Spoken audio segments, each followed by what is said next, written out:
to give us a handle, let me give you a little bit of background about the three different types of congregational polity that exist out there in the world.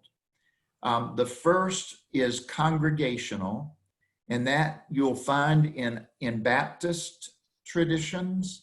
That's a good example of it, where each congregation is autonomous from the one down the street. So when I passed the Mount Horeb Baptist Church this morning, and I also passed the Glen Allen Baptist Church this morning, those pastors might know one another, but they're not connected in the sense that there's a polity that binds them to one another. There is a Southern Baptist Convention, there are different conventions, but each of those churches is independent, and that would be a congregational style of government or of polity. And we are not a congregational style, even though we have congregational meetings, we are a different style. The second is the Episcopal form, the episcopate style, and that is where you have bishops, district superintendents, you have the Pope, you have cardinals, you have bishops, and they are all in a hierarchical church model where someone really above the church, like if you're dealing with Westminster Presbyterian Church, Nadine, in that episcopate system, then someone would appoint Ken Henry. Right. But you wouldn't select Ken. The bishop would say, this is the person that's going to come and serve you. So over at Bethlehem, y'all have got Evan Wildhack, right, Stephanie, at Bethlehem? And so it would be like if it was an Episcopal style, and if I was a bishop, then I might have placed Evan with you, but you wouldn't have had a nominating committee working on that. There's trends of that style, like the Lutheran Church, which was the sort of founding, with Martin Luther, was the founding of the Reformed, the Protestant Reformation. There was a real desire on Luther's part to remain within the Roman Catholic Church, just wanted to reform it from within. And those 95 theses that he posted on the door at Wittenberg weren't satisfactory to them. They felt that he was more heretical than would have been acceptable. But you'll still see residual evidence of the episcopate style of polity in the Lutheran Church. Because, you'll have a bishop. We have a bishop of the Virginia Conference of the Evangelical Lutheran Church. That's my dear friend Bob. I've known him for years and years. And Bob can say, Norris, we think that New Hanover Church would be well served by this pastor. And we'd like to place that pastor with you. But we want to talk to you about that. We want to share with you about that pastor. And we want to do this together, the parish and the bishop. And so there is that sort of neat hybrid of the episcopate system and what we call the representative system. So you have the congregational and you have the episcopal system, and then you have the representative, which is the Presbyterian style. And that is where we have equal, in our councils of the church, we have an equal number of teaching elders or ministers of the word and sacrament and ruling elders together making decisions. And at the local church level, when a pastor leaves a church, and it is necessary, like Renita just went through this whole process with the Bell Terrace Church, they formed a pastor nominating committee. They looked for 6 years or portions thereof. That's a long, long search. They felt God was leading them to Renita. They presented Renita to the congregation, and the congregation elected Renita to be their pastor. And with COVID-19 hitting, the fascinating thing is Renita is doing you're doing Facebook Live, Renita? We have Facebook Live, conference call. About 50% of the congregation is on conference call, and then at the same time that I'm live streaming, and then the sermons are posted on YouTube, I think, with snippets on Instagram. And so all that's being done from Richmond, Virginia, serving Augusta, Georgia. Yes. That's pretty cool. It is. We have these three forms of government. And so I was in a support group with an Episcopal priest and a Presbyterian. I was a pastor, and then a Baptist minister. And we had several others in the group, but we had all three forms of the polity in that support group. And one day, the Baptist pastor said, "I would really love to be more in a Presbyterian system where when a pastor and a church become conflicted with one another, there is an entity like the Committee on Ministry that comes in and visits and tries to bring some peace to that situation, or helps the pastoral relationship to dissolve without tearing people apart." About 5 months later, that pastor got fired on a Sunday afternoon, and he said it would have at least slowed the process if there had been a committee that could have come and met with us. But in the Baptist system, when they didn't like what they heard Sunday morning in his sermon, they called the congregation to meet at 2:00, and they let him go, which is not our polity structure. So thank goodness. Forms, and our polity does have the election of pastors and the ordination and installation of pastors, as well as the ordination and installation of ruling elders. And so I know some of this is like,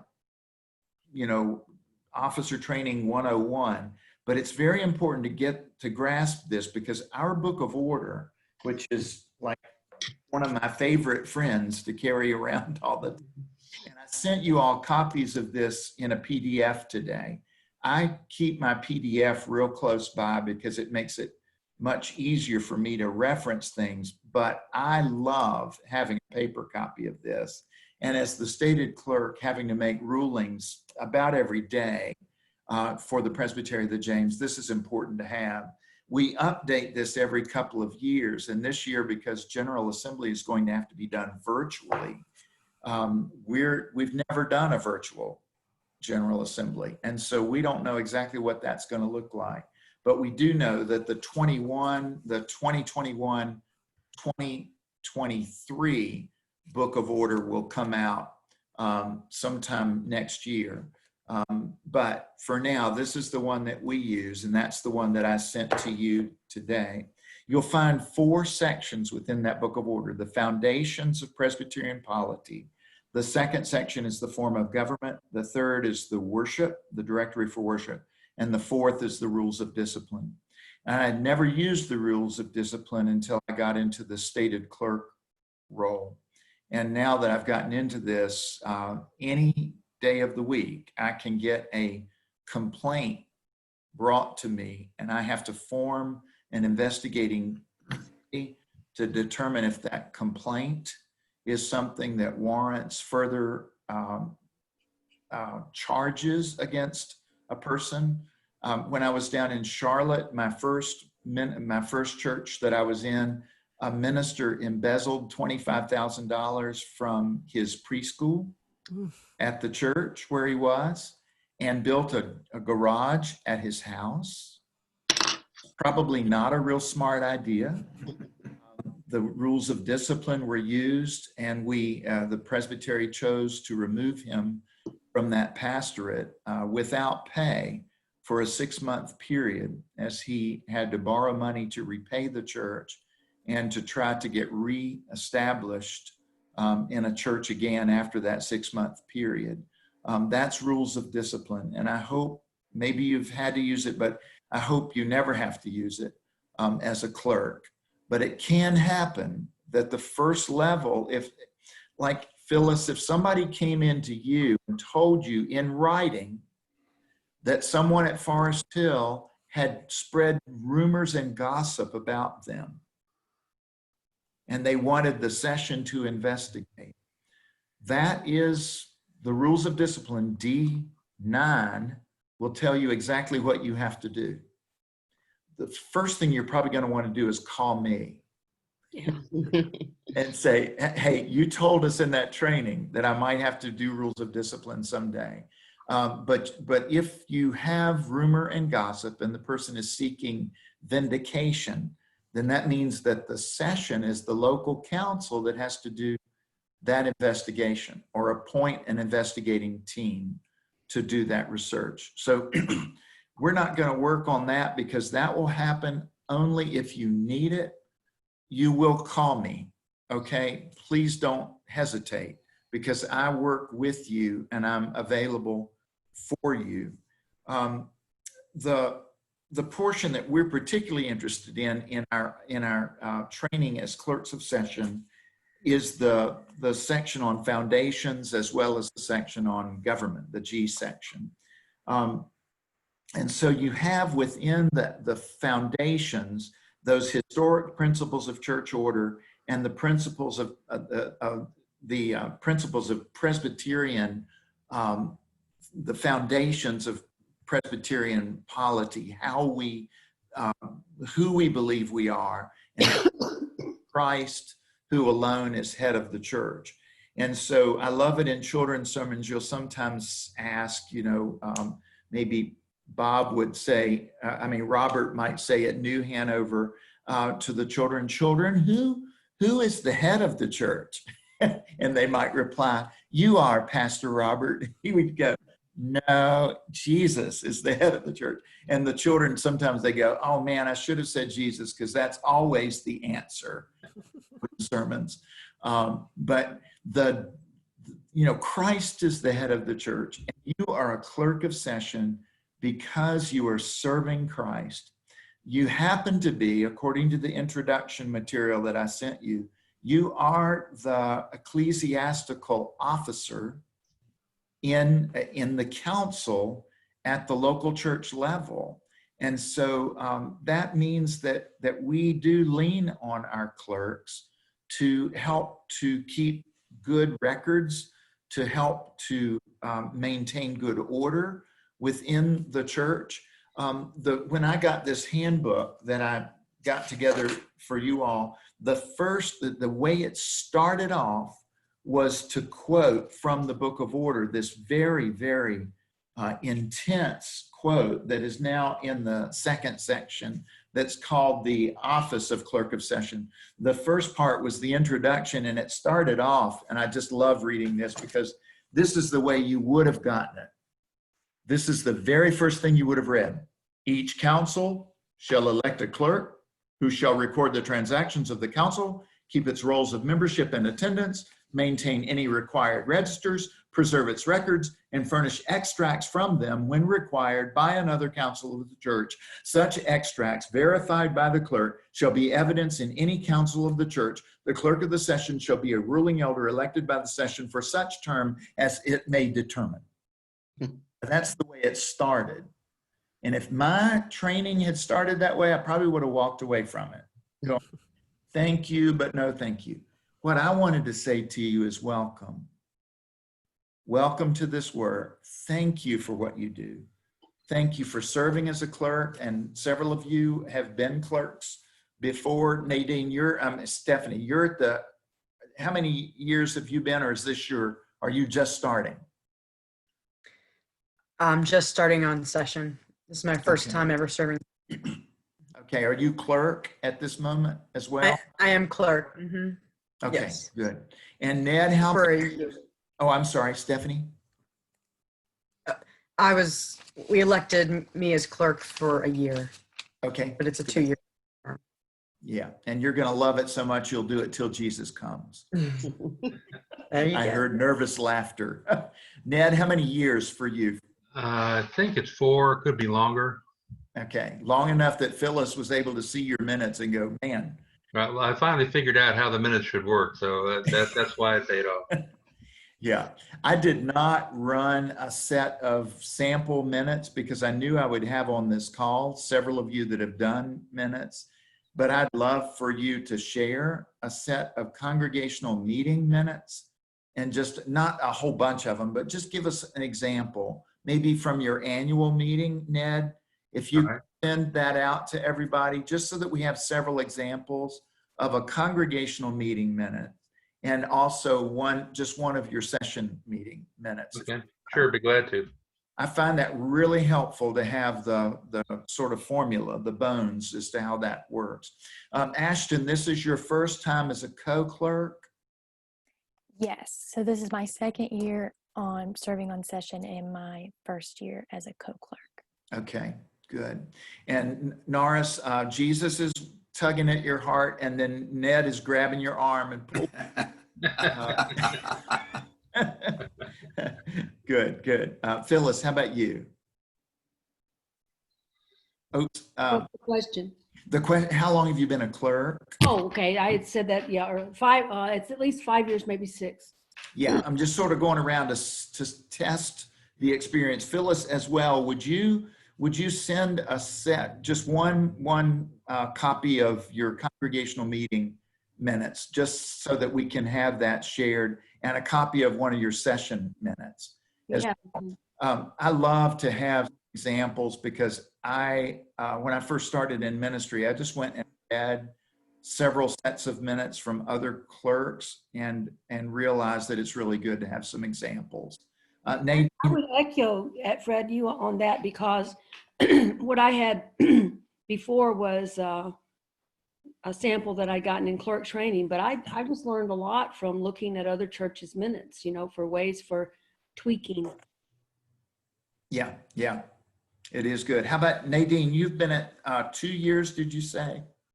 Yes, but at Westminster, we've split up the responsibilities between 2 people. We have a stated clerk, which I've been serving as for 2 years, and then we have a recording clerk, who is another person. Okay. So that helps to spread out all the responsibilities a little bit. So does the recording clerk take care of the minutes? Yes. And the stated clerk would take care of like annual statistical reports and? Well, the bulk of what I do is just trying to keep session organized and informed. I help the moderator develop the agenda for each meeting. Okay. And I do handle the correspondence. The only thing the recording clerk does are the minutes. And then fortunately we have a church administrator, a paid employee position, who handles all the annual reports that need to be made to POJ.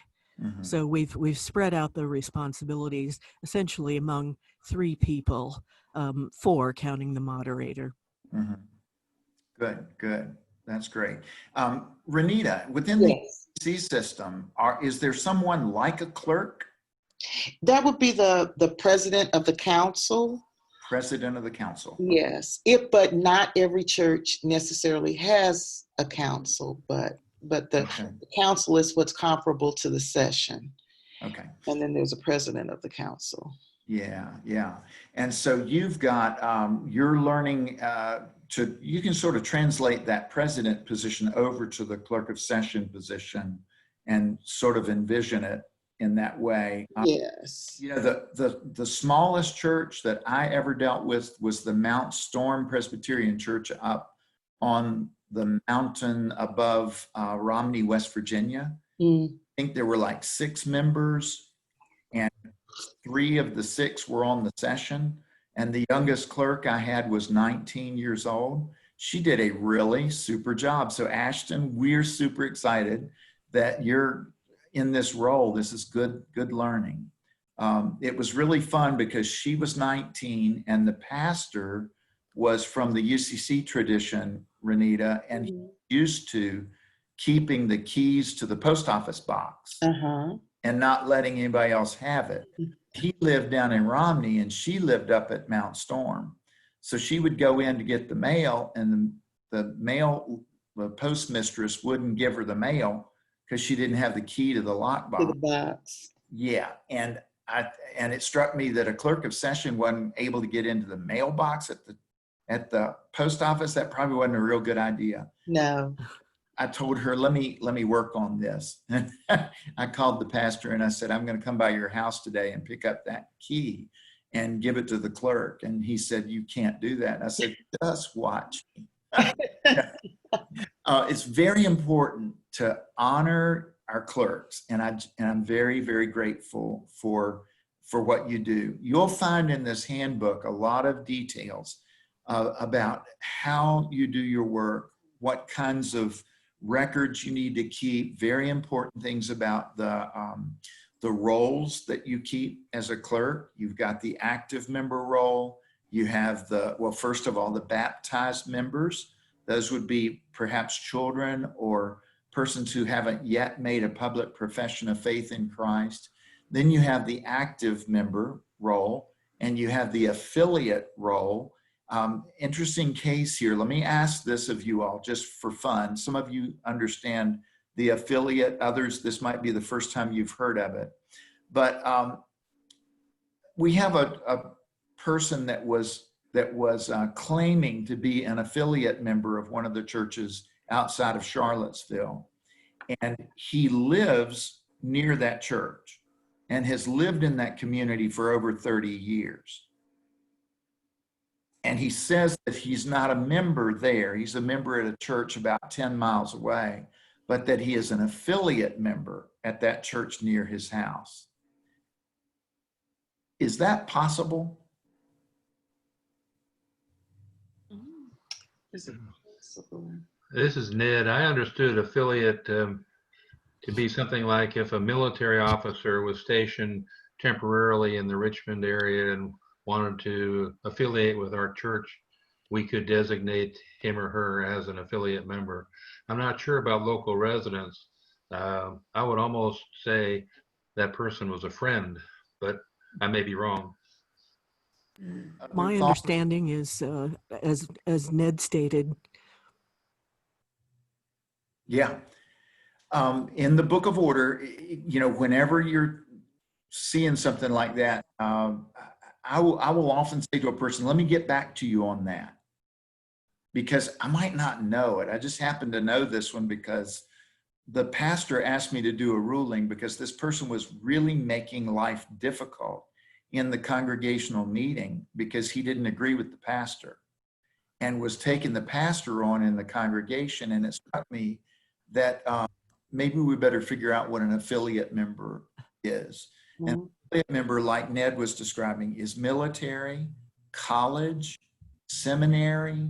Whenever you are relocating to a spot temporarily, and during that period, you maintain your membership back at your church. Let's say that that somebody was coming to the University of Richmond from Culpeper, but they didn't want to transfer their membership from Culpeper. They want to leave it there, but they want to become an affiliate member at New Hanover because they've heard about New Hanover and they want to be a part of that church, but they don't want to transfer their membership. During the 4 years that she or he is at the University of Richmond, the affiliate membership can be maintained at New Hanover, but you're checking it every year. You're always looking at that. So when I was at seminary here, I became an affiliate member at Second Presbyterian in Richmond, but I kept my membership over in Roanoke, which is where my home was. So what I was able to say to this pastor is that technically somebody that's lived for 30 years near your church can't be an affiliate member. That's a temporary placement of your membership in a special class until you can get back to your home church. Or for me, after I finished seminary, I became a pastor, so my membership was no longer back in the Roanoke area. Does that make sense? So you're gonna want to review that kind of stuff because you don't, years down the road, and find that on your affiliate member list that no one ever made a decision about was that young student that had been at University of Richmond and was never really removed from the affiliate role. You want to just make sure to and get that straight. Brad, doesn't the affiliate membership need to be voted on by the session? Yes. Okay. So the affiliate membership's voted on by the session, and so when it's very important to do the annual review, and that's one of the things that I found was lacking in the handbook that I received, but was really excellent in what Carson had. And Carson Ryan was my antecedent person in this position, and he just did a really good job with how we review those roles annually. It is not your job as clerk, Ashton, to do that all by yourself, but in smaller sized churches, like we've got a church down in the South Side that is smaller, and the clerk of session and maybe the treasurer and the pastor, the three of them together might be able to review the roles each year. Okay, so Fred, this is Renita. What I've asked the session to do is I've asked them to divide up the current directory and listing that we have. Have them take a certain number to verify and update, that, and it's going, pretty good. They're a little slow headed, but it's going pretty good. One of the reasons, because now in COVID, as they call people to check and double check, and I asked them to do it, to call also, because that helps us stay in touch. It's a point of contact as they're going down through the list, because the list that I got, I heard there was some, it had not been purged for a number of years.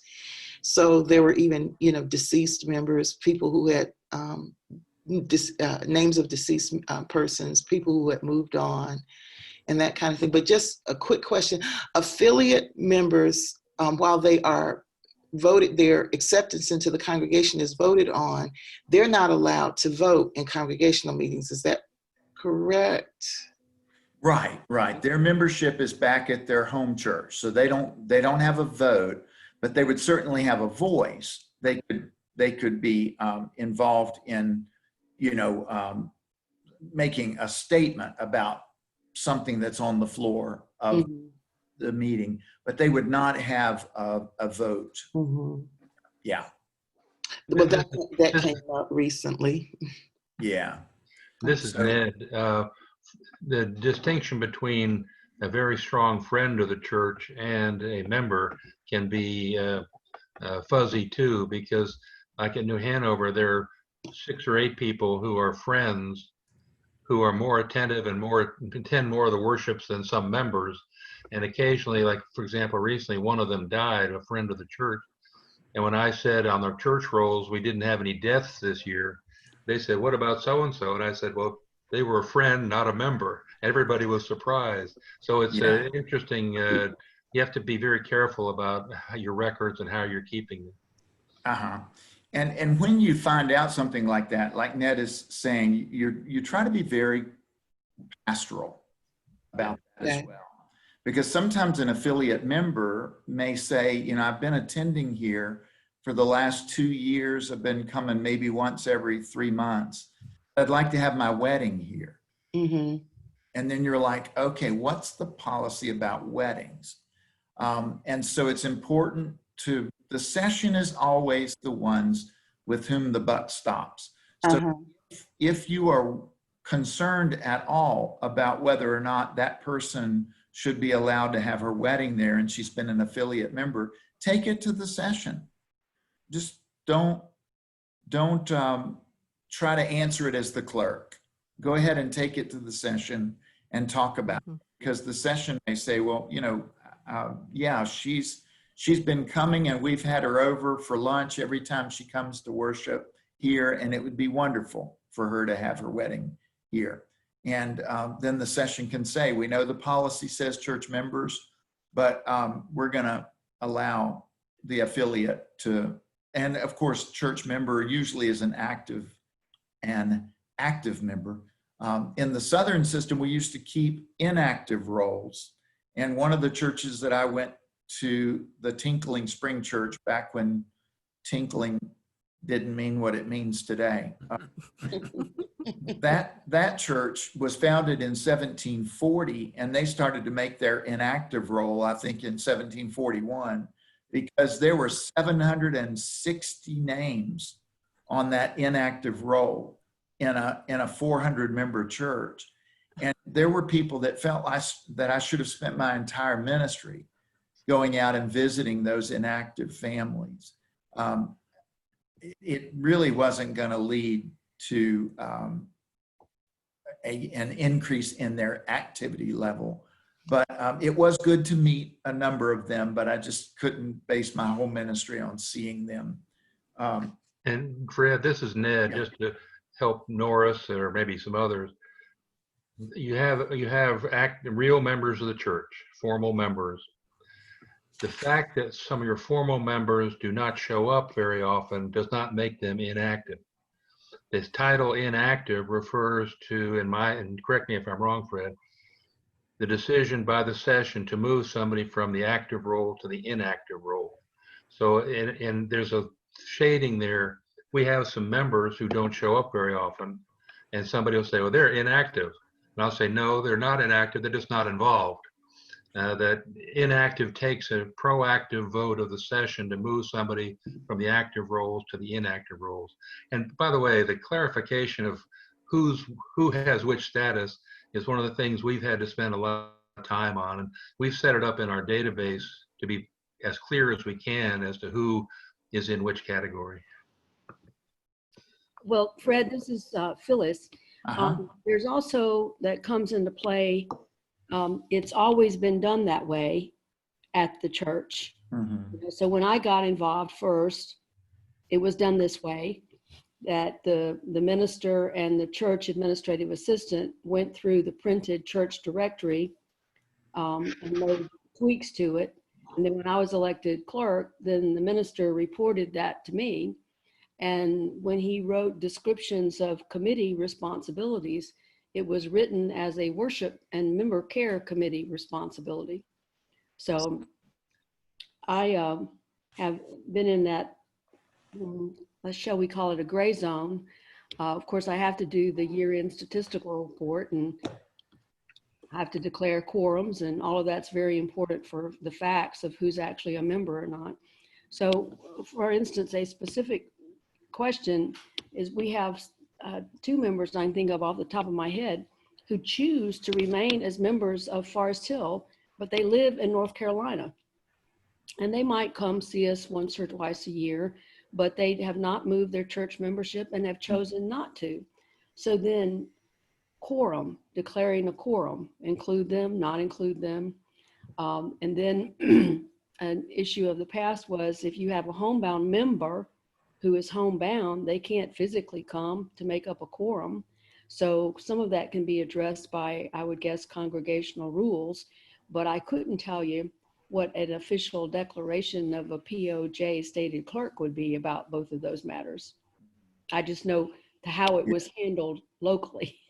Yeah, and that's part of why I wanted to give this like, it's probably Appendix F or something like that I typed for you today, which is this area of members and this annual review of members. Sometimes it's a ROM committee, review of membership committee, or a task force. Down in Lynchburg, when we did it, the Congregational Care Committee that was very aware of those homebound people, persons that were in long-term care facilities. Sometimes people like to come over to the church when there's going to be a pastor voted on that haven't been able to come to the church for years, but been homebound, and their daughter is in town. They bring them in that wheelchair. They come to the meeting. Are they enabled to vote? Absolutely. Are they part of the quorum? Yes. because circumstances made it such that they weren't able to be present. Mhm. Health, transportation, hearing, it could be a variety of things.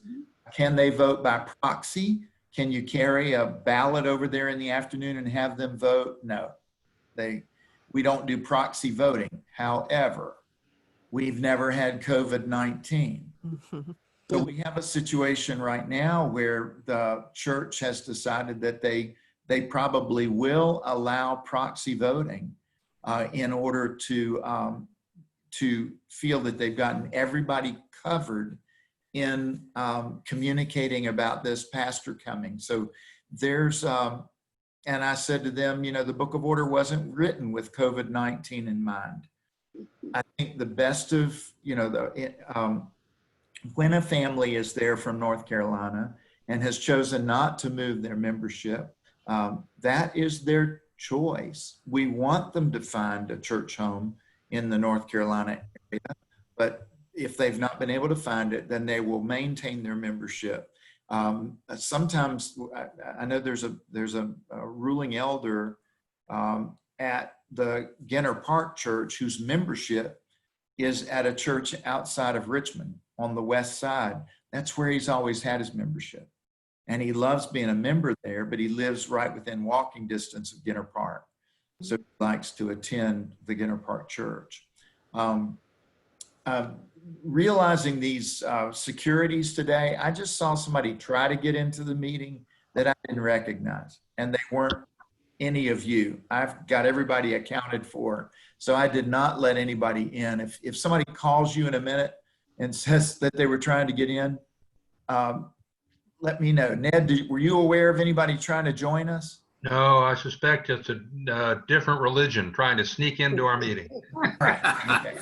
Well, I'm trying to do a good job of trying to make sure that I don't let folks in that shouldn't be. So within this handbook, there are a lot of things that I could read to you that that you'll want to look at your leisure.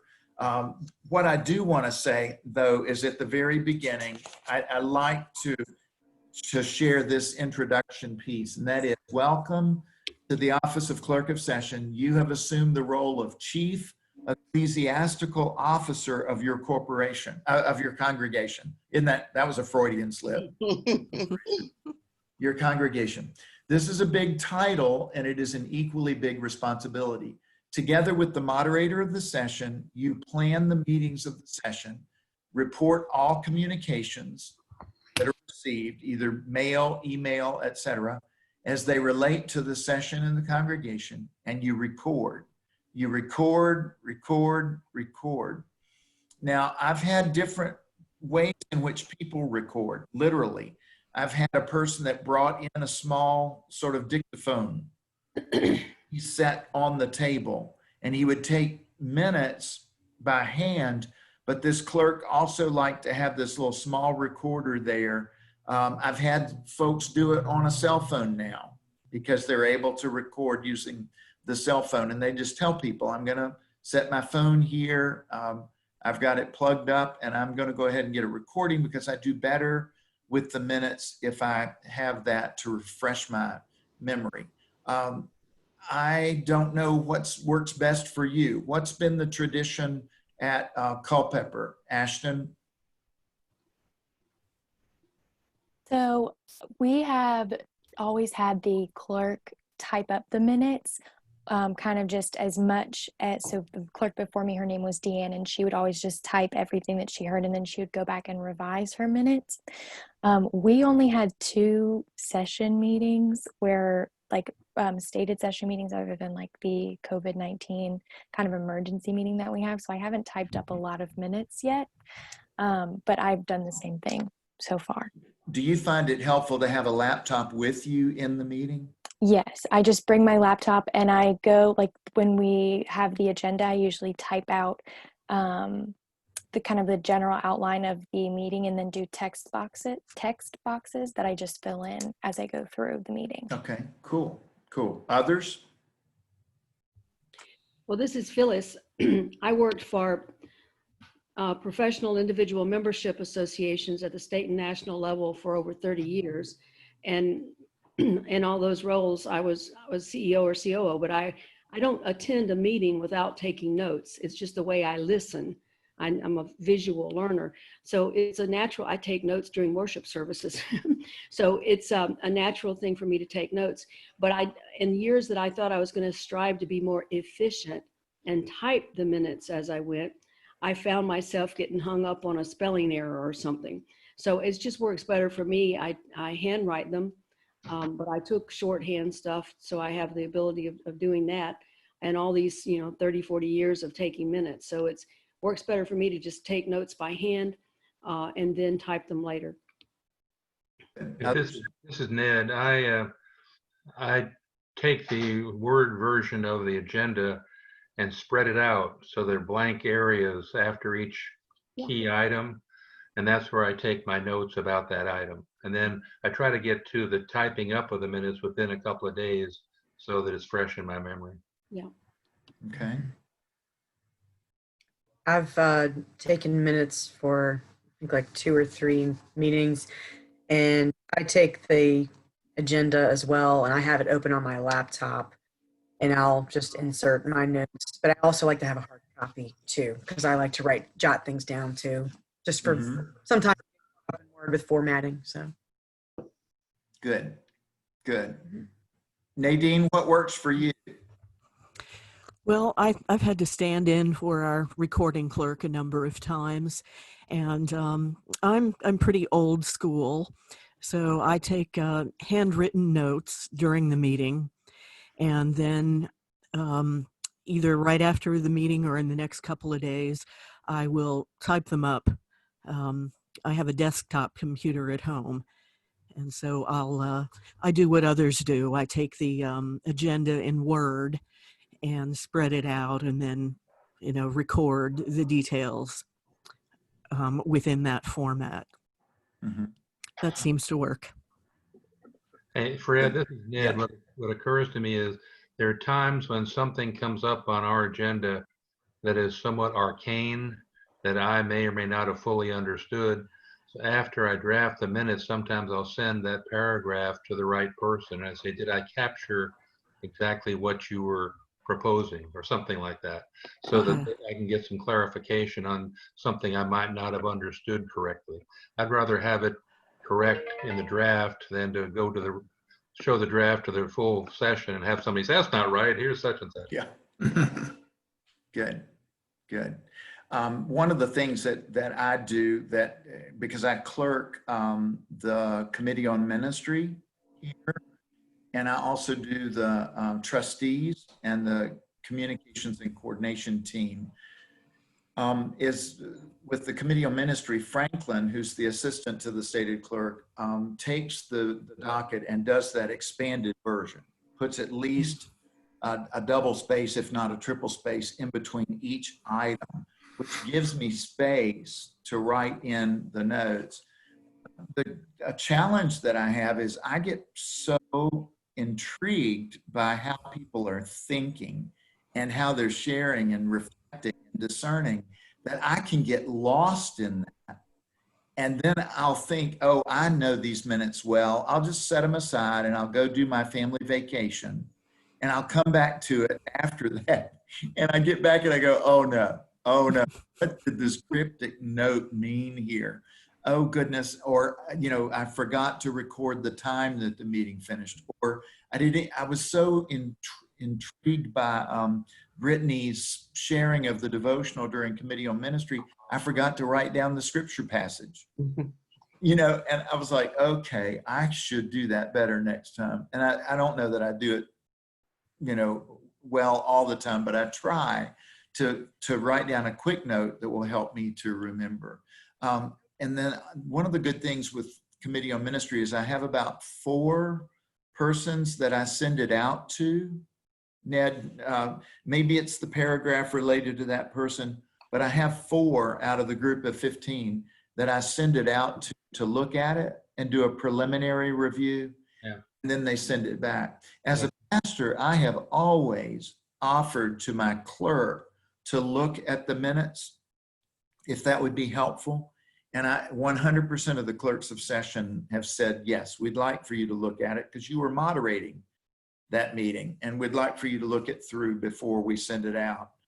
I think when you do send it out to the full 15 or to the 8, you want it to be in as good a shape as you can get it. But as we all learn,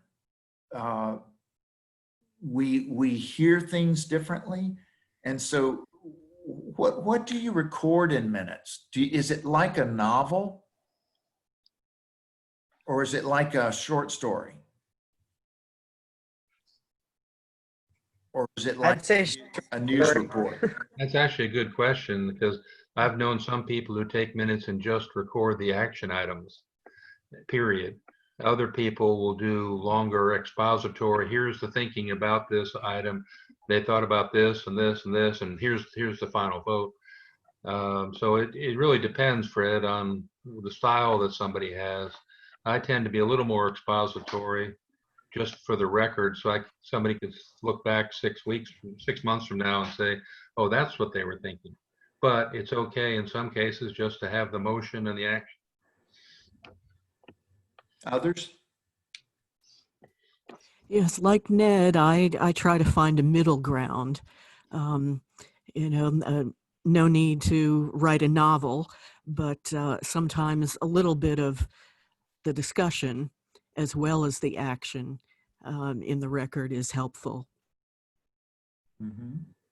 There was a time that the attorney for National Professional Membership Association that I worked for when I was COO, he told me that I took minutes as if I was a court reporter without the benefit of a transcriber because of the detail. But one of the things I found was just helping the board remember from meeting to meeting the context and the what and the who and the why. Now, after he said that, and he said, you don't have to do this. It's really important just to record the actions. But I thought the actions alone were too minor compared to the rest of the story that an action by itself would not capture. So it's a blend. Mm-hmm. I also like the idea of validating each committee chair and their responses, that, if there's no action that comes from a committee report, to skip it entirely seems like it diminishes the committee.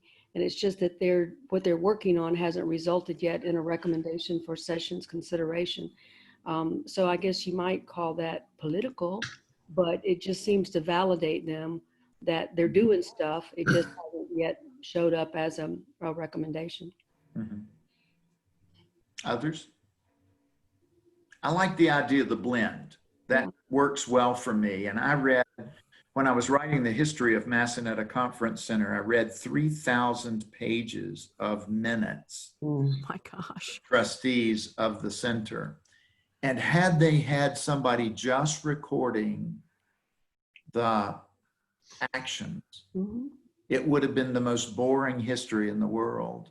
But I think it was because I had folks that had decided to not make it a novel, but they definitely added some very interesting pieces, like the point where one of the executive directors was fired. And the minutes said that 2 of the trustees volunteered to walk over to Mr., and I'll call him John Doe's office, and then come back and meet with the trustees to give a report. And the trustees stayed in prayer while the 2 went over to the executive director's office. And I was like, whoa. But it could have just said the trustees fired the executive director. What it showed you was the trustees were hurting. They were sad. And if you've ever been in a situation where you're firing somebody, it is hard. It is really tough. And you're thinking about that person, about her family or his family.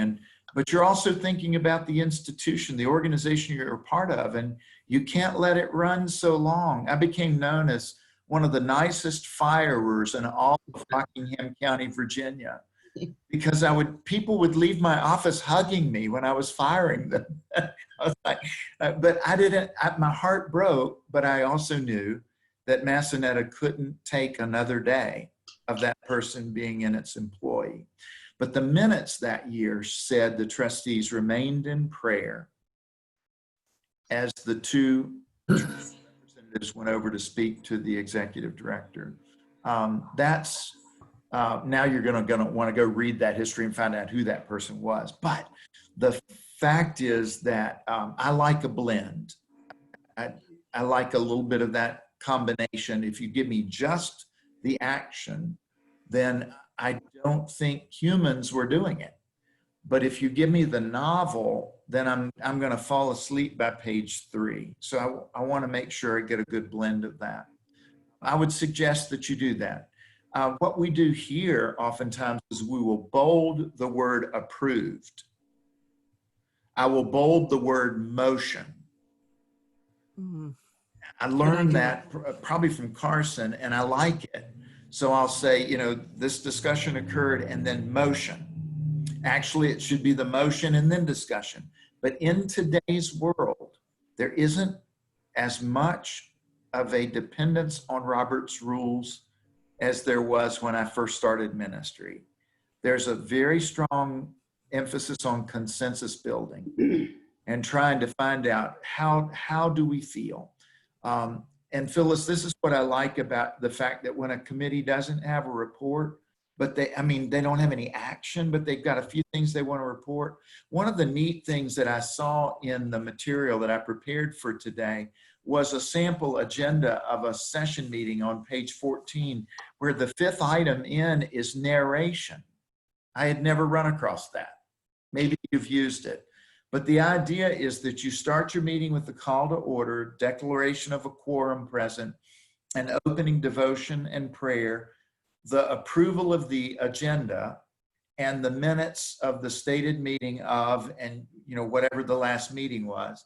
And then any communications, the clerk's report, and then narration, which is pretty cool. That the session ordained and installed people on this date, that the sacrament of the Lord's Supper was observed on this date, that so-and-so became a member of the church on Sunday morning before the worship service began at 10:30 at Culpeper. There was a meeting of the session at 10 o'clock, and Sam Jones became a member of the church. And all of that's reported as narration. Now, what I would encourage is that you realize that narration may need to pop in a little bit whenever you have a committee report that doesn't have any action that they're bringing. I think it is political, yes, but it's also very pastoral, Phyllis, to say, yeah, it's important that you're here and you're sharing. And we're glad that you're sharing about the work of your committee. What you want to watch for as a clerk, though, is the situation where the committee chair goes through 3, 4, maybe even 5 session meetings where there is no report. Yeah. And what you start realizing then is it's going to come back to bite them at some point. Mm-hmm. That committee is maybe not doing its work. As a clerk, have you had to light the fire under anybody, or does the pastor do that? How does that work? Well, at Forest Hill, it's turned out that all our committees, well, the chairs are required to submit written reports prior to the session meeting, and the reports are supposed to contain their recommendations for actions. And then that's what helps populate the agenda, their recommendations for action, with a deliberate desire to try to cut down on chatting time around which there is no action to be taken by session. And so I can say we've had committee reports. Sometimes the chairs don't get the reports in on time to get to the full session a few days prior to the session meeting. But there's generally, I'd say there's no shortage of reports. What I have found is a shortage of committee chairs neglecting attendance to tasks that were identified for action in previous minutes. So like today, prior to this meeting, we had a 3-hour session meeting on Zoom. And the How agenda, many hours? 3. Of course, there's a lot going on with Oh, COVID yeah. and the salaries and, the PPP and all that stuff. Right. But the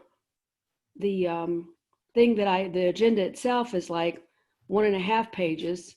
And then attached are these list of tasks that each committee or individual is supposed to follow up on for actions. And it's close to 5 pages long. So we're accruing actions to be taken by individuals or groups faster than we're taking them. But, we're a little church with only part-time staff and tired volunteers. Yeah. Mhm. And the distraction. I find myself distracted by COVID-19. There are, everything I had planned yesterday can get thrown out today because of an executive order that comes out of the governor's office. And I have to I get phone calls. What does this mean then?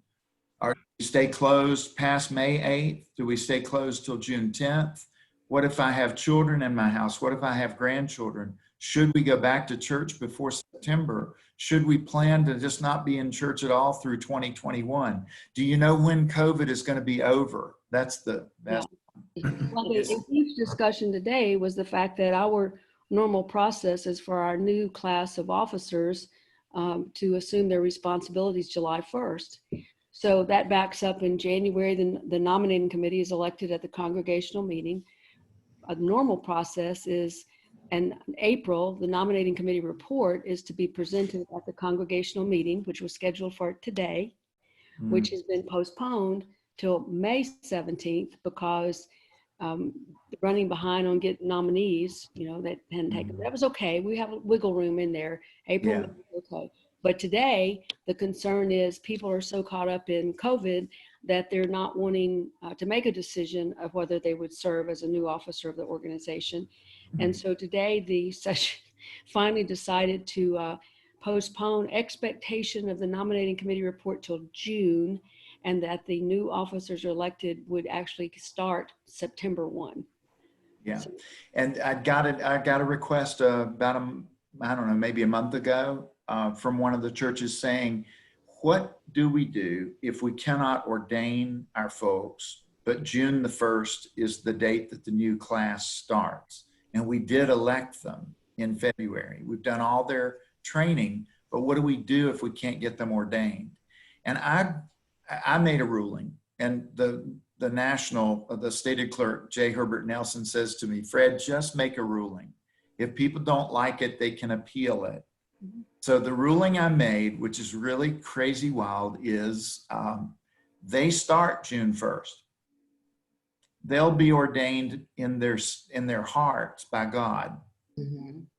And we'll get their laying on of hands.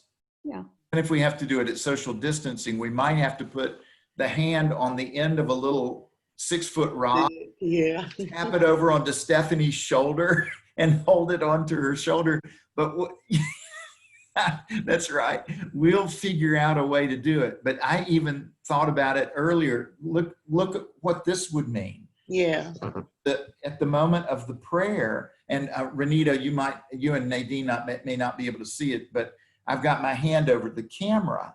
That might be a beautiful way to ask the person that's being ordained if she is able to kneel, but to stare at the screen and to watch as the elders in the Zoom meeting come and lay their hands on the person. And then when the time allows for us to be back together again, we'll have a celebration of that ordination. And in whatever way we can do it, we'll have a laying on of hands. We could even use a rope to tie, to connect all the elders together on the rope and have the person being ordained know that there's that connection. We're having to look at really different ways of doing things. And you guys might, if you get to where it looks like they're going to take over in September and you don't want to put it off any longer because you got some elders that are just getting really tired, just say, we're good. the stated clerk of the Presbytery of the James said we could do it this way. And the rest of the story is, if part of the statement was, well, if we go ahead and plan July 1st and they've not been ordained, then they won't come to the session meeting in July. It's like, well, some of you haven't been to session meetings since you've been on session once or twice. It's not like, you have to attend 100% of every meeting all the time. And I just found that so many times we're accustomed to A or B, but we can't come up with 26 letters of the alphabet for as options of how to do things. Yeah, and it's temporary, it's not permanent, Yeah. Fred, Yeah, Ned? you started this section asking whose role is it to nudge committee leaders and others to do their work. Yeah. I find that it was part of my role as a session leader to keep up with who's supposed to do what and to remind committee leaders, by the way, don't forget at the next meeting, we have to know the curriculum for the adult Sunday school class for next year, or to the worship committee, what are the dates for communion? In other words, I have a calendar to sort of nudge people.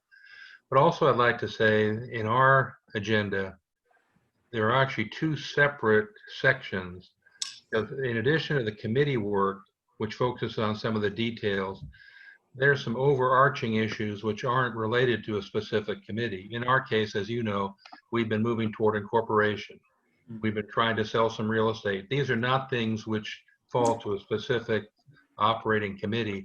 So we look at those overarching items separately as a group and then get into the team or committee reports. And it's part of my role over the time to remind the session and to make sure those key items get on the agenda so that they can get addressed in proper order at some point. Somebody's got to know what's going on, and I think it's up to the clerk to do that and to work with the moderator. The other thing, by the way, I've advised Norris about is that he and the moderator, our pastor, need to become fully simpatico in sync on what those big ticket items are. What is it the church needs to do in the next year? And to work together and to be a team to make sure those items get addressed. And there are some, there's a section in here that talks about the items that can be handled solely by the session, items that have to be the session and the presbytery involved. And so be sure you look at those. That'll help save you some headaches when you get down to it.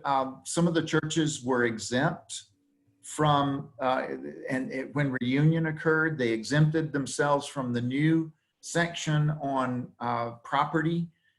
What people thought that meant was that we hold title to our property and it's ours. We don't have to share it with the denomination. Well, that's not what it means. What it means is that you didn't have to seek permission to mortgage or sell or lease your property. And since New Hanover wasn't incorporated yet, New Hanover had to come to the trustees of the presbytery to get the okay on that. But I'm not sure about Bethlehem. Stephanie, Bethlehem may already have exempted itself from that back in the 1984, 85, back in that period. And if they did, then that means if Bethlehem wanted to buy a baseball field down the street, if you are exempt, you don't have to come ask the presbytery for permission to do that. And got that list of the exempt churches here at the office. If you're wondering, whenever you're doing any property issues, give me a call and I'll let you know if your church is in the exempt category or if it's needing to do like New Hanover had to do. Even if you're incorporated, you're still, unless you exempted, you're still going to get the presbytery's permission to do something. We're not going to hold you up. We have no desire. I can tell you right now that we own 2 cemeteries as a presbytery right now. And we're about to become the owners of a 500 stone cemetery in Southside, Virginia. I am just overwhelmed by what that's going to look like to become the owner of a 500 gravestone cemetery, because you can't let it get overgrown. but that church ran out of money and they're giving over to the presbytery their land. The key. Oh, by the way, I appreciate that's going to be a tough one for you. One thing I'll say to the group, Fred and his team at the Presbytery office have been exceedingly helpful throughout our past year or two, going through a number of major items. And I'd encourage anybody to take Fred up on his offer to call if you have a question. The other thing I'd like to ask Fred, and this is for Norris's benefit, could you explain the difference between our regular stated meetings of session and special or called meetings? Right. Your stated meetings are going to be ones that you ordinarily have set in your calendar when you start your session year. If you start in January or you start in June or July, you ordinarily know that these particular nights, like for one church, it might be the second Tuesday night of every month is our stated meeting. Then those are the stated ones. They're stated in your manual of operations or your congregational rules. Ordinarily, it would be in your manual of operations. And we got to figure out whether you've got one of those or not. If you do not, we need to send some examples. I've got some examples of what needs to be included in those. But Ashton, do you know if y'all have a manual of operations or an administrative manual, something like that? Yes, I believe that we do, and we've been reviewing and revising it a lot over the last year. I know that, like, for us, our stated meetings are always the fourth Sunday of the month. Fourth Sunday. Okay. Stephanie, do y'all have a manual? I will have to get back to you. That's good. I think That's that we a do. great answer. Um, So when are the stated meetings at Bethlehem? For us, it's the third Wednesday. We third? opted to do it every month. We opted Okay. to do it on a weekday versus on a Sunday because Sundays are already big days for a lot of us. Choir and teach Sunday school, so it's a long day. Good. So we Renita, what are the stated meetings at Bell Terrace? Every third Monday at 5:30 p.m. So we just I moderated my first just this past Monday. Through Zoom or GoToMeeting? No, we didn't. No, let me tell you what I did. Prior to that, I had a called executive meeting that Saturday to kind of address the tone and temperament, set the tone and temperament for the meeting. There have been some things to kind of, as you can imagine, a church that's not had an installed pastor for upwards of 7 years, to kind of corral some energies in and sort of preview what the agenda might look like and how we were going to move through it. And then Monday, we were able to move through surprisingly quickly, but we did it by conference call. And so there were the including myself, the 8 members of session, and I think we had probably about 20, or I think it was maybe 24 congregational participants on the call from the general congregation as well. Okay, so this was a stated meeting of the session where members of the congregation were invited to sit in. It's an open meeting, but no one had requested. There were no requests to speak before session. Okay. So that helped. Is that an ordinary practice that many people would be?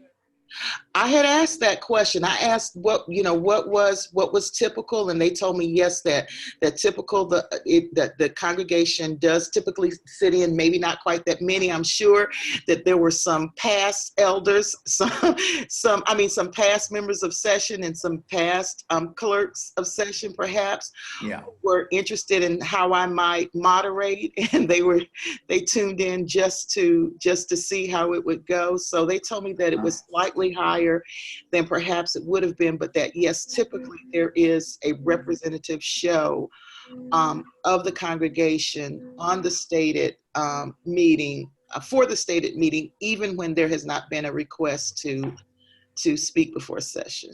okay. Nadine, what are the stated meetings at Westminster? The second Sunday of every month, and our meetings are open, although you need advance permission from the moderator to speak. Okay. You know, if you're a member of the church attending a meeting, you have to get advance permission to speak. And do you all have people take you? Whenever there's a controversial issue, and they do come up fairly frequently, but I would say it's not a regular thing. Okay. And Phyllis, how about you all? Stated meeting? Stated meeting is every month on the fourth Sunday. It's been at 12 noon after our worship service is over at 11:30. Couple of folks on session just pass out if they don't have food. So we are each asked to volunteer to bring lunch for everybody so that it rotates around generally. Other folks are invited to attend the meetings because they are open. We've had only one closed meeting that I recall of as a personnel issue. The issue of whether attendees who are not on session can speak or not, I think could end up being pretty bumpy in that it's happened that other guests to session meetings in the past have been invited to pull up to the table. So they're like one of session rather than observing, session and have participated in the meeting with whatever was they were interested in. So some of that is how is the guidance laid out for it or not. And in the cases that I've observed, there was no guidance laid out. So people were being hospitable as far as welcoming the interested parties to the session meeting. Yeah. Yeah. And Ned, when are yours? The third Monday of every month, 7 p.m. Ours are closed. Somebody could come if they ask and are admitted, but generally there's a high degree of trust, and I think people believe the session can meet by itself. When we have a significant issue, we will call a congregational meeting and have that discussion. And I think you, Fred, have been to a couple of those, and that we're wide open on those things. Session, we sit around the pastor's table. There's not much room for more than the 8 people we have right now, so it's a little different. But I would say this: I don't know if you, I used to be a vice president at several colleges. I had a former trustee. We were trying to get back on the board, and he told me when I went back to see him if he'd be renominated. He said, "Ned, I hate meetings. I'll give you more money if you don't elect me as a board member than I will if you elect me as a board member." So not everybody likes to go to those kinds of meetings. I've always thought we could use it as a fundraiser that people could buy their way out of the. That's a good way to go. Yeah. But you explained about special or called meetings, Fred? Yeah. So I was just looking because I always like to find out in the Book of Order where it speaks to this. My question was, what's the difference between a stated and a special meeting or a called meeting? Special and called are synonyms in the Presbyterian system. Some people call them special, some of them call them called, but they are not the stated meeting. And so in G30203 in the Book of Order, the session shall hold stated meetings at least quarterly. Now, one of the interesting things that I've heard from somebody last week is that they have found that the Zoom meetings are so efficient for their session that they're going to propose that every other meeting, when they get back out of the COVID crisis, every other meeting be by Zoom, because they just found it's been very effective. And I thought that was cool. They said, we hope we don't go back to having all the stated meetings in person, but you have to have at least quarterly, you have to have stated meetings. And the moderator shall call a special meeting. This uses the word special, and we also use the word called, when he or she deems necessary or when requested in writing by any 2 members of the session. Okay, so a special meeting. I'm aware that a family is desiring to join the Westminster Presbyterian Church, and they are going to be in town this coming Sunday morning, and they would like to join the church. I asked Ken Henry, Ken, could you call a session meeting for this coming Sunday because this family wants to join the church? Or I'm the pastor, and I say, we're going to have a session meeting because I can deem it necessary to meet and welcome that family. Or two members of the session realize that we're about ready to let's see, the pastor has decided that we're gonna, because we have a whole bunch of cemetery lots left, we're gonna make a special on cemetery lots and just sell them to anybody in the community within a mile radius of the church. And the pastor's about ready to announce that and put it out in the newsletter. Two members of the session can say, hold up.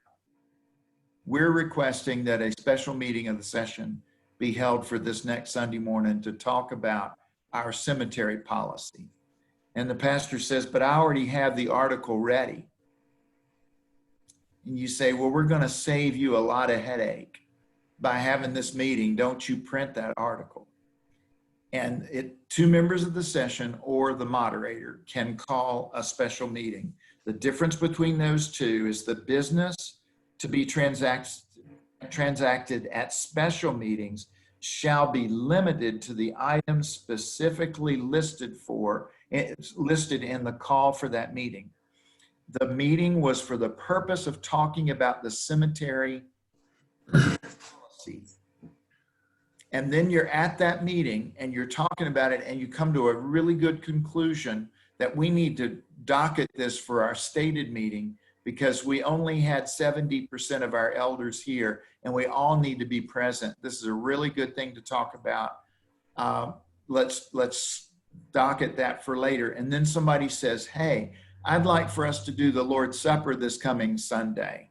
Can we bring that up right now? And the answer to that, Norris, is no. That was not the reason for this meeting being called. And it was not stated as the reason. Therefore, you cannot bring it up. The other day, I brought to the trustees the minutes from their prior meeting at a special meeting of the trustees. One of my parliamentarians on the trustees said, ordinarily, we don't approve minutes except at stated meetings. And that's correct. And I typed that in this handbook this week. And dog, he's right. So I said, well, what is your will? There is one piece I have to have, and that is that you are concurring with Cindy Hollingshead and me applying for the Paycheck Protection Program loan. And we felt like we needed to get that PPP application in. So we did it, but we need your concurrence because I will not go out on a limb and take out a loan for $80,000 without your permission. And they said, okay, let's approve that set of minutes. And then the parliamentarian said, well, you know, we're doing a lot of things differently during COVID-19. He said, I just moved that we approve them all. And I said, good, because I spent last night till 11 o'clock getting those darn minutes ready for you all. But the fact is that the special meetings that we didn't need to handle the minutes there because the purpose for the meeting was to concur with the staff having applied for the PPP loan program. And so I was really glad that parliamentarian said, hold up, this is a special meeting. Let's save that for the state meeting. So there shall be reasonable notice given of any special meetings as well. So you're aware that a member is going to wants to join the church and this coming Sunday is going to suit them well. And the pastor gets busy and she forgets to bring it up. And suddenly the pastor realizes that that person's going to arrive at 10:40 in the meeting room and it's 10:30. And the pastor's teaching Sunday school and goes, oh no, I forgot. And starts running down through the church building going, Ned, Norris, Phyllis, Stephanie, Ashton, meet in the meeting room. We've got a new member coming. You know, if you're aware that there might need to be a need for a special meeting, tell the pastor to call you as the clerk, that you'll be glad to get the word out about that. But I've seen session meetings occur like that, where you're going and stealing people from Sunday school classrooms because adequate notice wasn't given. The sessions meet when directed by the presbytery. If we're aware that a request for vindication for rumor and gossip has been shared with me, which did happen in 2019. I had a request for vindication that occurred, and the session would have been the first people that would have dealt with that one. I had to give the session a request to meet. So the presbytery called and said, would you please meet? And then I volunteered to come and meet with the session to explain what had happened and what needed to occur. Okay. Ned, does that cover it a little bit? Yes, thank you. Okay. Yeah, Fred, just one question on the special or called meeting. The typical minutes format would be used for recording the events of that meeting? Yeah, what you do is you do your members present, moderator present, members excused, and I tend to I just put members excused always as those people that are absent. I don't know, for a special meeting, I'm not sure whether I ever let them know adequately that we needed to have this one. So I just put them down as excused. And then I put the purpose of the meeting and the meeting was called to order. Well, I usually call the meeting to order, declare quorum present. And each of you have to decide what your quorum is in your manual. What is your quorum that you all have, Ashton, at Culpeper? Do you remember? I think that our quorum is 7. Okay, so you have 14 people on the session. We have 15. 15. So your quorum would maybe be 8, or Okay. it could be 5. It just depends on what the policy, what the church's rule is. Robert's rules, if you don't know, Robert's rules is going to tell you a majority of the 15. And so if you question and you don't have that manual close by, for the presbytery, it's 3 ministers and 3 ruling elders, but the 3 ruling elders have to be from 3 different churches. And that's what we have to have for a presbytery meeting. I'm not sure if it's 3 or 10. Now I'm questioning myself. Don't worry, just simply say, I'll get back to you on that. Because the other day I was in a meeting and somebody said, what's the quorum for a presbytery meeting? And I said, good question. And while they were talking, I went in, grabbed the manual, found it, put it in chat, and they looked down at their chat and said, how did you do that? And I said, I don't know. I just happened to find it quickly. The format of the minutes will be very similar to your stated meeting. It'll just be a bit more abbreviated. Sometimes I'll find minutes for a special meeting, Norris, that are just about that long. As it's just the people present, the meeting was called to order, opened with prayer, declared quorum present. The purpose of the meeting was to receive, Nadine Roddy into the membership of the church. She introduced herself. We introduced ourselves. She answered representative questions about her faith in Christ and her desire to be involved in the life of the church. We took action. The vote was unanimous, and we closed in prayer and then extended the fellowship of the church to Nadine as she made that, as she was welcomed. Very brief.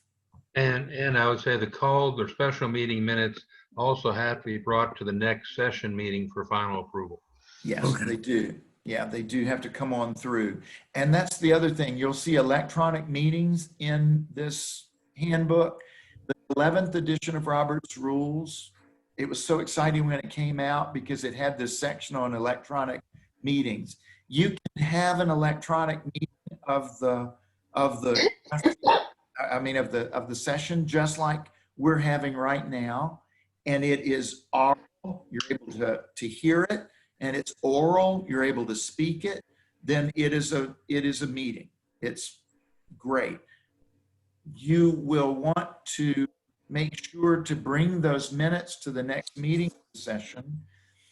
If you have a matter that's non-contested, like the church had a broken HVAC system and it was just burning hot, and you decided we cannot meet in the sanctuary on the Sunday of our Lord's Supper. Could we have an email meeting, an email vote to allow us to do the Lord's Supper on the second Sunday of the month instead of the first Sunday? It's this sort of like, it's not a controversial matter. It's one that's pretty easy to say yes. If somebody raises an objection to that meeting like that and not doing a teleconference, then don't vote electronically. Don't vote by email. But if you vote by email, it has to be ratified at your next meeting. Try to avoid email votes. There are just times that every now and then here in the Presbytery that I have to do one. But when we do, it's a non-contested matter. One of the churches did an email vote on whether or not to close because of COVID-19, whether or not to meet in person or to cancel worship. And the vote email was 4-3. It caused a lot of friction in that church. It probably would have been better to have done a teleconference meeting. It would have been better for me to be able to hear what Phyllis thought, what Renita thought, what Nadine thought, rather than do an email vote on that. Does that make sense? Mm-hmm. Yes. So in this wonderful handbook, you're going to find all kinds of cool stuff. It's going to tell you a lot about the roles of the church, the fact that you've got your baptized members, your active, your affiliate membership, and that you have these other participants. That's an interesting kind of category. Some call them friends of the church. Some call them mission partners or whatever, but there are an increasing number of people that don't want to join. And when they don't want to join, I don't tell them, no, you can't be a part of Forest Hill Church. I tell them, you come right on and you just enjoy that dog park all you want. But can they be an officer in the church? No. No. Not yet. Not yet. And is there a day that I hope that might happen? If we get to a point where people don't want to be a member, but they want to be involved, I would have a long conversation with them first, but if they decide that they would love to be involved and they'd be willing to be an officer in the church, I think the denomination will have to decide that one. It's not something that we can decide at the local level. There are good guidelines in here for session minutes, and you'll see ways in which you can do that. There's on page 5, the how-tos of doing session minutes. And you decide the way that works best for you. I am not a person, I don't do like Ashton, like taking the laptop in there with me. I love it that there are people who can do that. And I've got one person that takes minutes for the strategic planning team in the Presbytery who does that. And those minutes come out within 30 minutes of the time he leaves the meeting, which is really pretty cool. But mine are a little bit more on the narrative side at times. There on page 12, you'll find some things that have to be actions that are approved by more than one council. One of those is a person comes up to you all, Nadine, at Westminster Church and says that she wants to become an inquirer, to consider becoming a minister of the Word and Sacrament. And you want to enroll her as an inquirer. Well, it's got to be a presbytery action, but it comes with the endorsement of the session to do that. Or you're planning to hire a covenant pastor in the church, which is a part-time position, and you do contract with that person, but you also have to bring that person through the Committee on Ministry. That's on page 12. You'll see. Yes, we have done that, as you know. Yeah, yeah.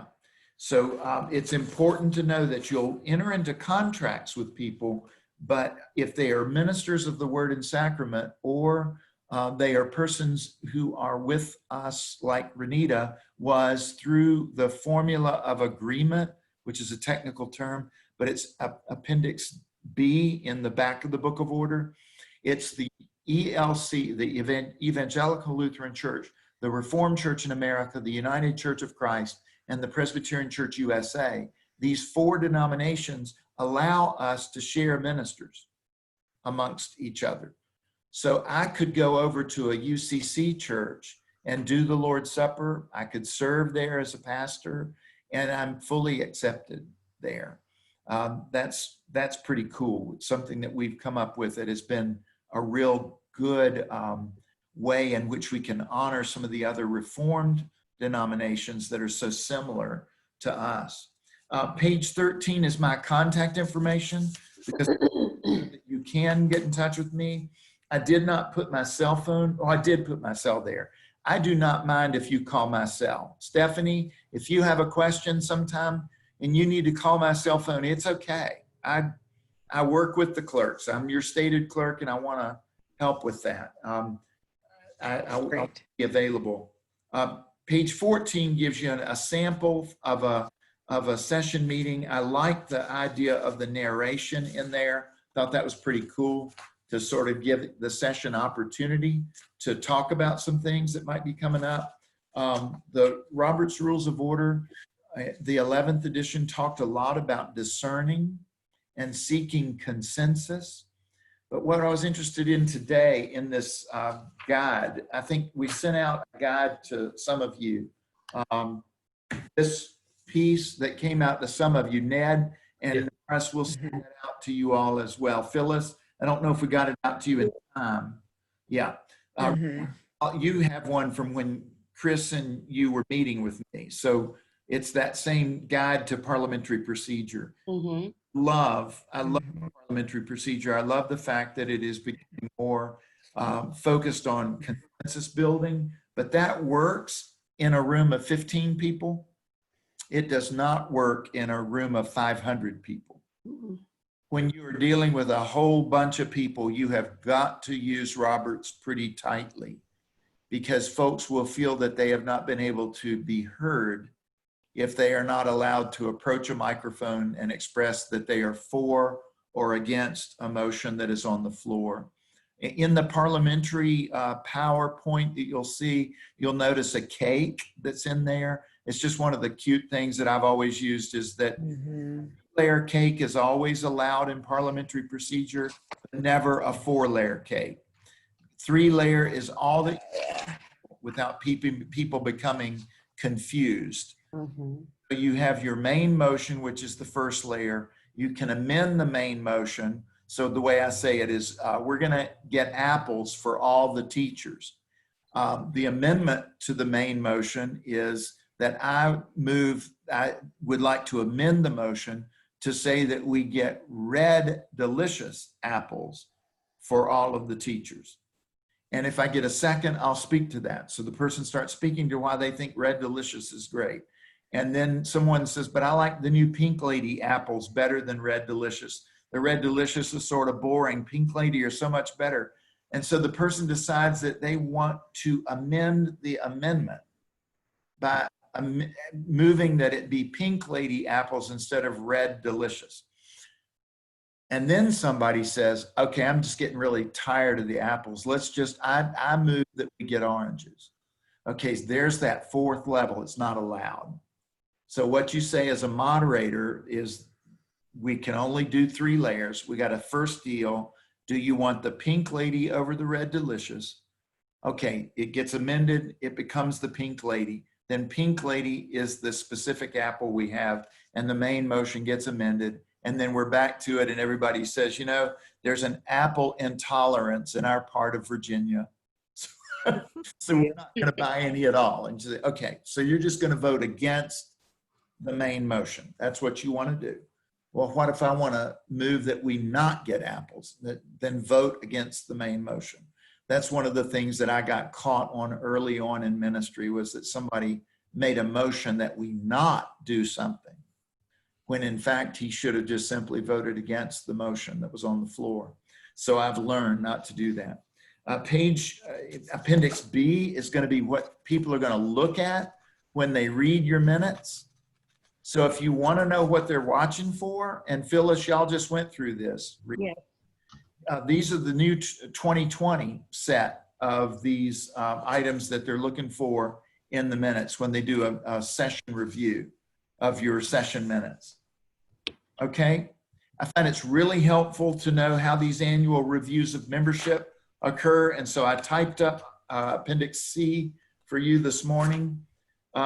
I think it's important to know what documents you need to keep. When I went out to Kansas, there was a meeting room that was completely full of financial records going all the way back to the founding of that church in 1971.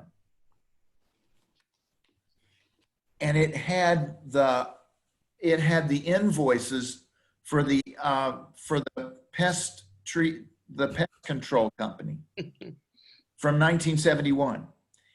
And I realized we had to have some sense of what records you must maintain. And so I had a fun time today on Appendix D, giving you, in our view, this is the best shot at what we think does need to be kept at the church. Other things you may need to shred. If it's Is this a list that comes from the Presbyterian Historical Society? Yeah, this may be that list, Phyllis. I don't know if you see any discrepancies on this. Oh, I wouldn't recognize it off the top of my mind. Yeah, we tend to use. One of the things that I have found at Forest Hill is every Sunday morning worship bulletin, order of worship that has ever been provided, some of them in hard copy, where they've been bound. Yeah. Brochures, promotional material, one copy of each. That's about the 10th item down. Mm-hmm. Might be where you would throw in the bulletins. Oh, now see, I would never have thought of brochures, promotional material. Yeah. And this is a little broader than, and this is for congregations, but I do find it helpful to have one bulletin from every worship service that you hold on to, and one newsletter if you have it. Go ahead and print electronic bulletins if you go totally electronic, and that's one of the things you decide you're going to do post COVID-19, is that you're not going to print any more bulletins and you're going to go totally electronic. Run one print copy of the bulletin every week, please, because whenever a thumb drive, I mean, these are cool, but do you think there's going to be a day when our computers have no idea how to read that? They'll be like cassette tapes. Yeah. Copy this. There will come that day when the thumb drive is going to be obsolete, and we're going to be saying, what did Fred say about running one copy of that bulletin? Please do that. Sometimes people wonder if a person is an employee of the church or whether they're a contractor. Appendix E is something I put together for you today out of the materials that helps you. If you answer those questions, you'll know if the person is an employee of the church or is a contractor. That's sort of detailed, but as clerks, you get to keep record of everything. And sometimes you'll have moderators that love, making sure that the minutes are in good shape. I tend to be a pretty careful proofreader, but I also, I'm hardest on myself when I make mistakes in my own documents. So it's better for me to choose somebody like Phyllis and say, Phyllis, I'm going to send something over to you and just get you to look it through if you would, please. And when, and any mistakes I've made, just please catch them, because I'd like to put this out. so it's important. I can tell you that the parliamentary procedure booklet that I got had no mistakes. I was reading it today going, I've got to find one, but I could not. That's when you find the last one after you print it. I know. It's usually after we print. That's right. So you have got that PowerPoint on parliamentary procedure. If you ever want to take a little class on parliamentary procedure and how much fun it can be, I do some workshops on that as well. And we had a good time with that last time we did it. Any questions that you all have? We're right at 2 minutes till 6. Fred, I had a lot of questions that we haven't touched on, but we're not going to do them in 2 minutes. So I don't want to, because as trained as a pharmacist, micrograms and pesky details are very important, so I can talk too long about these things, and I don't want to abuse your cell phone. So I will identified some things and sent to Franklin after the examiners meeting the other day. Okay. I was going to type up that review notes or minutes or something of that examiners meeting and share them with you. And so I sent him by email some of my observations, like how to handle a nominating committee. And I noticed in here about the congregation's approval of the terms of call for the minister, but we have a covenant agreement minister, and I don't believe those terms of call go to the congregation. They do not. There's some of the, like, I call it adjective pastor other than covenant pastor. Apparently the terms have changed over the years, and they've meant different things at different times, and sometimes people learned it an old way, but it's not the current way, so that gets in the way. And presbyteries differ. This is the first presbytery I've ever been a part of. This is my 5th presbytery that uses covenant pastor. They've all used temporary supply, all use stated supply, but never used covenant pastor. So there are terms that, if you have a question as to what those terms mean, let me know, and we'll get to those for you. But the rule of thumb is that called and installed pastors are called by the congregation through a pastor nominating committee, and the terms of call every year, which is basically the pay plan, how you're going to remunerate that person, that's the action of the congregation.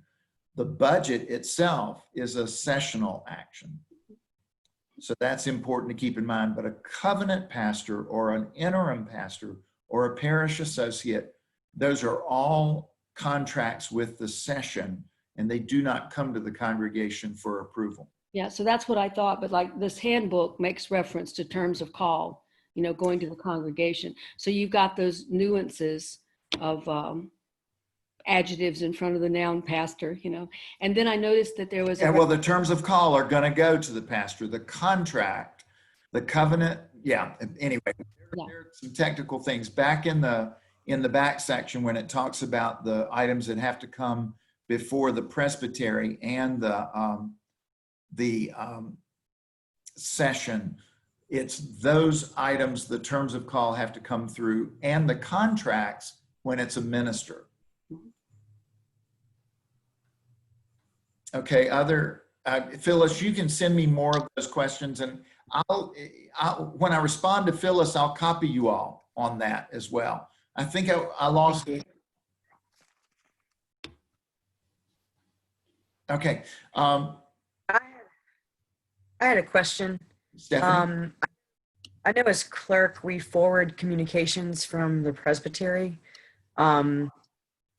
Is there any gauge for what we need to forward on to session, or is it pretty much anything that my inbox I should be forwarding on to them, or should I kind of be filtering that information?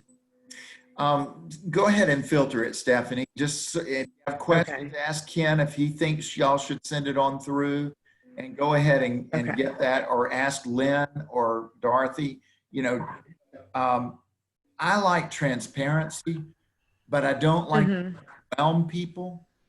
And there's been stuff that's been coming out to my desk that I have been filtering like crazy for you all, because I cannot send to you some piece from me and then right behind that something from the Virginia Council of Churches And right behind that, from something from the Virginia Interfaith for Public Policy Witness. And I've been getting, like, you know, some days 15 of these COVID-related communications that they want me to send through to the churches. So I'm filtering. Before it gets to you, I'm filtering a lot. Okay. Thank you. I have But a feel quick free question. to send it on through. Go ahead, Nadine. Did you say earlier that you also offer a class on Presbyterian polity for ruling elders? I offered one for Renita and for Chris, who were both pastors. I had not done a polity class. Would that be something that would be of interest to you all? Oh, yes. Definitely. And in fact, before Carson left, there was messages went out several times offering polity training for elders, that it was going to be a webinar based something, but and then they got canceled, and I gathered maybe not enough people applied for it to justify. I don't know why. I'm speculating about why they canceled it. Yeah. But I have thought, just like with the examiners meeting the other day, one of the things that came up in the discussion was that it feels like as clerks and now as examiners of clerks' records, we are policing the obligations of clerks. And us being enforcers or striving to enforce, and as I view it, is just like make observations that could improve outcomes, you know, in the future. But there's just so much that elders that I've worked with don't know. And so I've always wondered about, I know only the training I got as an elder in 2012, which I thought was pretty thin. And I have no idea what's happened since then for what actual training takes place. And then, of course, to learn polity, somebody's got to actively do that. Robert Johnson was a former interim pastor at Forest Hill. And since I've read 20 years worth of minutes at Forest Hill, I found this extensive officer training agenda, multiple pages, you know, that he went over a series of weeks. You know, they had multiple episodes of it. So I just found it, you know, quite enlightening, and clearly people don't approach it all in the same way. So I would welcome polity training, not only for me, even though I'm 6 years now as elder, interrupted with one time, and then as clerk, but also for my fellow elders. Fred, this Yes. is Rita. I have requested it from the new presbytery, and the COM liaison for the church and we've talked extensively about doing it. If for no other reason, at least in my situation, it becomes a unifying factor in terms of setting everyone on the same page in terms of, you know, expectation and understanding of polity. Some things, you know, have changed in the Book of Order. Some folk are removed from. They are removed from the sense of proper application of the Book of Order. And so we're talking about doing just that, but then also opening it up for not just the session, but for all who within the congregation who hold the ordination of ruling elder. So at least in my end, I found it needful. Yeah. Good. One thing that my coach has been warning me is you're an interim, Fred. So don't commit to anything that you don't think you want your successor to have to worry about. If you can't fit it in your interim period, pass it to your successor to say, there is a request that there be some polity classes offered. I did it with Chris and with Renita. I'm not, I'm cautious, Nadine. I would love to do it. I just don't know whether time will permit that, because but I love polity, and I would love for everyone to know. One of the things that's important is the index in our Constitution in the back of the Book of Order is one of the finest indices that I've run across. Yes. Like a little bit ago, I didn't know what is the difference between a special meeting and a stated meeting. How would I explain that well? and I looked quickly in the index, looked under the word special, and right there was special meetings for session, and it threw me to G20205. I was able to go and read it to you all. So use your index until we have that polity class. Use the index, use that PDF copy of the Book of Order, and call me if you have questions. It doesn't bother me at all for you to send me a polity question when you're like, wow, I have no idea what we're supposed to do about this. You know, somebody wants to come and they want to have a wine and cheese event in the church parking lot, and I'm not sure that I know the policy of our church about alcohol on the premises. Mm-hmm. Maybe I better contact Fred. It's good. Just send me that question and then I'll help you.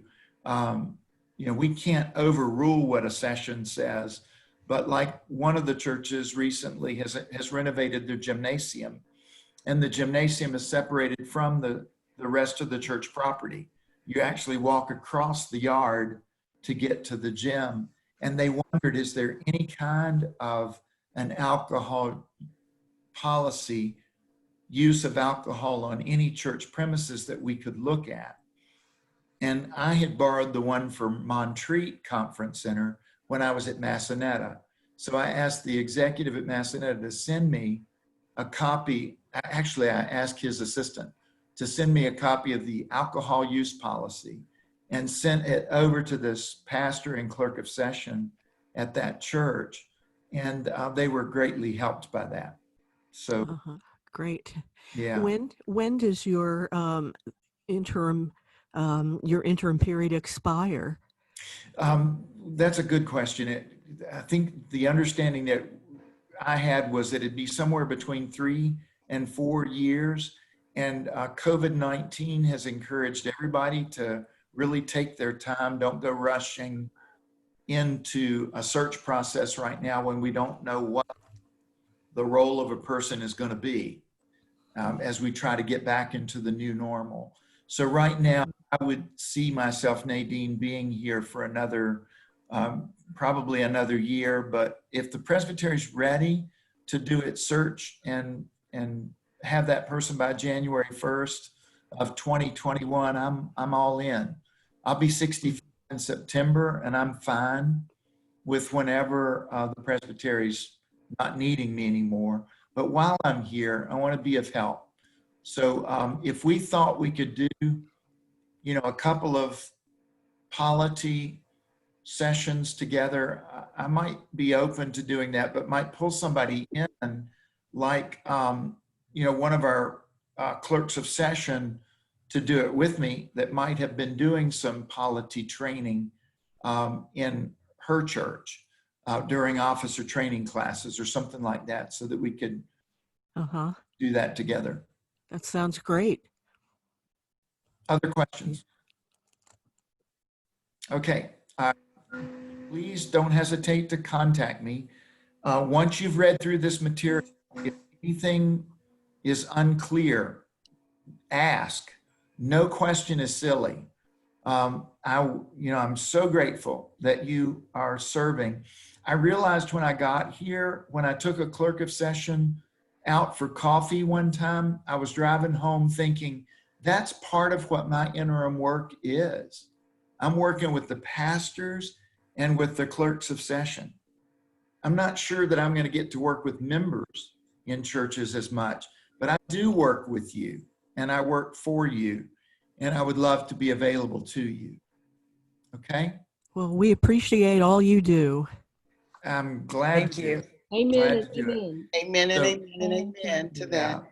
So I'm going to Thank you, close. Fred. I'm going to Very close this in a word of prayer. Okay, Lord, dismiss us with your blessing and let us go forth bathed in your love. Be with each of these clerks and keep them in your care as they do their ministry of service to their congregations. Strengthen them and be present with them in a mighty way. In your name we pray. Amen. Amen. Amen. Amen. Thanks, Thank you. y'all. Thank you, Fred. Thank you. Take Appreciate care. Bye, it. everyone. Bye-bye. Bye. Bye, everyone.